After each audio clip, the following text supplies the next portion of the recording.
ಹೇ, ಇವತ್ತು ಡೇ 5 ಏನು ಮಾಡ್ತೀಯಾ? Sweet corn Baat. ಹಾಯ್, ನಾನು ಸಹನಾ. ಹೇಗೆ ಮಾಡೋದಂತ ನೋಡ್ಕೊಂಬರೋಣ ಬನ್ನಿ. ಕುಕ್ಕರ್ಗೆ ಎಣ್ಣೆ ಹಾಕ್ಕೊಳ್ಳಿ.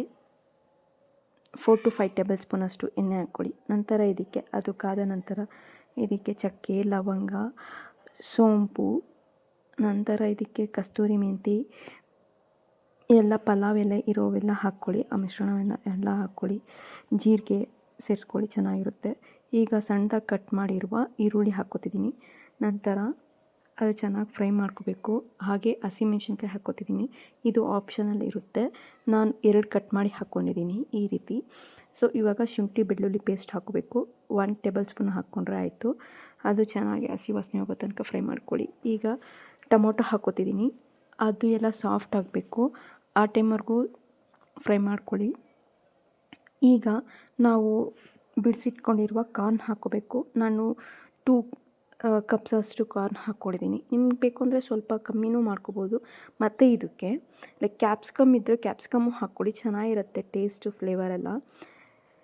ಈಗ ಅಚ್ಚ ಖಾರದ ಪುಡಿ 3/4 ಸ್ಪೂನಷ್ಟು ಹಾಕ್ಕೊತಿದ್ದೀನಿ. ನಂತರ ಇದಕ್ಕೆ 1.5 ಟೇಬಲ್ ಸ್ಪೂನಷ್ಟು ಧನಿಯಾ ಪೌಡರ್ ಹಾಕ್ಕೊತಿದ್ದೀನಿ. ಇವೆಲ್ಲ ಹಾಕ್ಕೊಂಡು ಚೆನ್ನಾಗಿ ಫ್ರೈ ಮಾಡ್ಕೋಬೇಕು ಹಸಿ ವಾಸನೆ ಹೋಗೋ ತನಕ. ಈಗ ಸ್ವಲ್ಪ ಅರಿಶಿನ ಹಾಕ್ಕೊಳ್ಳಿ ಮತ್ತು ಫ್ರೈ ಮಾಡ್ಕೊಳ್ಳಿ.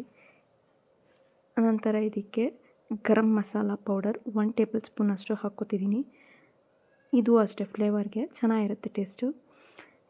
ಫೈನಲ್ ಆಗಿ ಕೊತ್ತಂಬರಿ ನೀವು ಇವಾಗಾದರೂ ಹಾಕ್ಕೋಬೋದು, ಇಲ್ಲ ಫೈನಲ್ ಆಗಿ ರೈಸ್ ಎಲ್ಲ ಹಾಕಿ ನೀರೆಲ್ಲ ಹಾಕ್ತೀವಲ್ಲ ಆ ಟೈಮಲ್ಲಾದರೂ ಹಾಕ್ಕೋಬೋದು. ಈ ಟೈಮಲ್ಲಿ ನಾವು ಸ್ವಲ್ಪ ಹೊತ್ತು ಕುದಿಯೋಕ್ಕೆ ಬಿಡಬೇಕು. ನಂತರ ನಾವು ರೈಸ್ ವಾಶ್ ಮಾಡ್ಕೊಂಡಿರೋದು ನಾನು 1 ಗ್ಲಾಸ್ ಅಷ್ಟು ರೈಸ್ ಹಾಕ್ಕೊತಿದ್ದೀನಿ. 1 ಗ್ಲಾಸ್ ರೈಸ್ಗೆ 2 ಗ್ಲಾಸ್ ಆಫ್ ವಾಟರ್ ಹಾಕ್ಕೋಬೇಕಾಗುತ್ತೆ ಈ ರೀತಿ. ಸೊ ಹಾಕ್ಕೊಂಡು ಎಲ್ಲ ಒಂದು ಸರಿ ಕಲಿಸ್ಕೊಳ್ಳಿ, ಜಾಸ್ತಿ ಕಲ್ಸಕ್ಕೆ ಹೋಗ್ಬಿಡಿ. ಮತ್ತು ರುಚಿಗೆ ತಕ್ಕಷ್ಟು ಉಪ್ಪು ಹಾಕ್ಕೊಳ್ಳಿ. ಲಿಡ್ ಕ್ಲೋಸ್ ಮಾಡ್ಕೊಳ್ಳಿ. 1 ವಿಷಲ್ ಹಾಕ್ಕೊಂಡ್ರೆ ಆಯಿತು. ಇವಾಗ ಕಾರ್ನ್ ಬಾತ್ ರೆಡಿಯಾಗಿರುತ್ತೆ. ಸೂಪರ್ ಟೇಸ್ಟ್ ಇರುತ್ತೆ. ಒಂದು ಸಲ ನೀವು ಮನೆಯಲ್ಲಿ ಟ್ರೈ ಮಾಡಿ ನೋಡಿ. ನಿಮಗೆ ಈ ವಿಡಿಯೋ ಇಷ್ಟ ಆದರೆ ಲೈಕ್, ಶೇರ್, ಕಮೆಂಟ್, ಫಾಲೋ ಹಾಗೆ ನನ್ನ ಯೂಟ್ಯೂಬ್ ಚಾನಲ್ನು ಸಪೋರ್ಟ್ ಮಾಡಿ.